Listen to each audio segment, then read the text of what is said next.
Realism is the sum of its parts. For the Sensory Environments Evaluation Project, we focused on those parts that contribute to the realistic feel of the scenario. The sights, the sounds, and even the smells that give things a believable quality.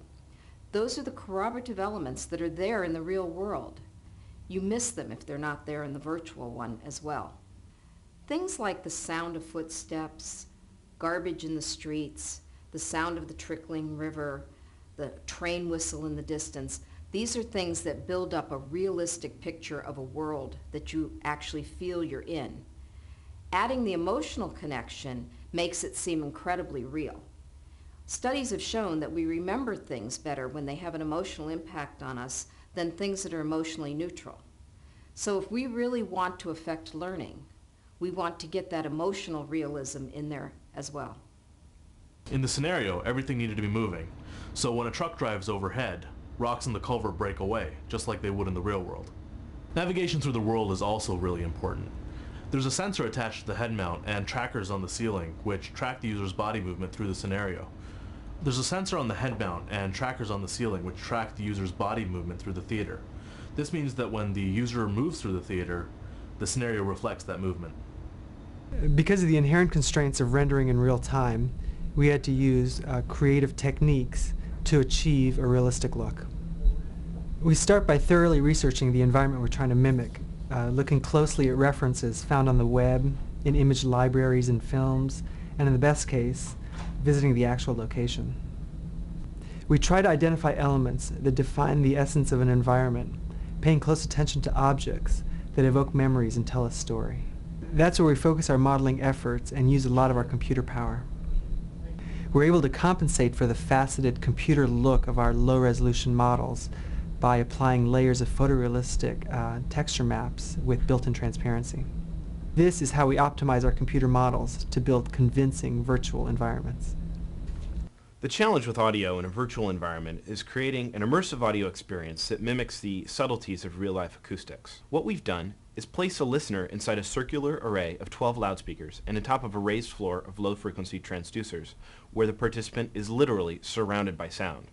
During the demo, the coordinates of the sound effects and the participant are relayed to the immersive sound engine.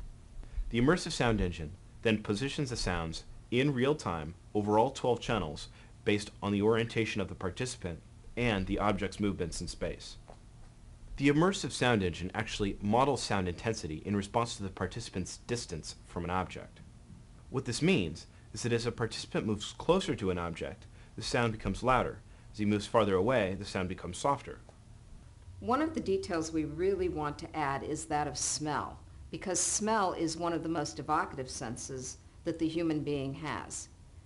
Smell affects us in a visceral way. It's a sense that is not cognitively processed. It's one that goes right to our limbic system, and we react to it before we even think about it. If we can put smell in these worlds, then they will be that much more believable and affect us more emotionally. For example, if we have a bad smell in the culvert, it may actually increase the anxiety that the trainee feels in the simulation. And then when you go outside the culvert and smell the fresh air and the river smells, that could put in a moment of calm reflection for the trainee. Our research efforts involve figuring out the best combination of senses to evoke a real emotional response, a real connection to the environment so that learning can be enhanced.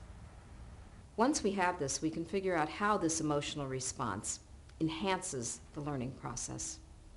For the evaluation portion of the C project, we plan to wire people up with physiological monitors.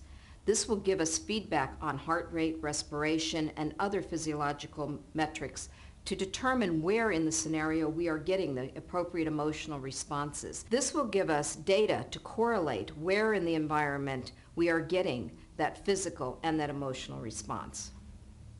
Once we know the users are responding emotionally to the environment, we can then start to study the effect that connection has on remembering what they've seen in the scenario.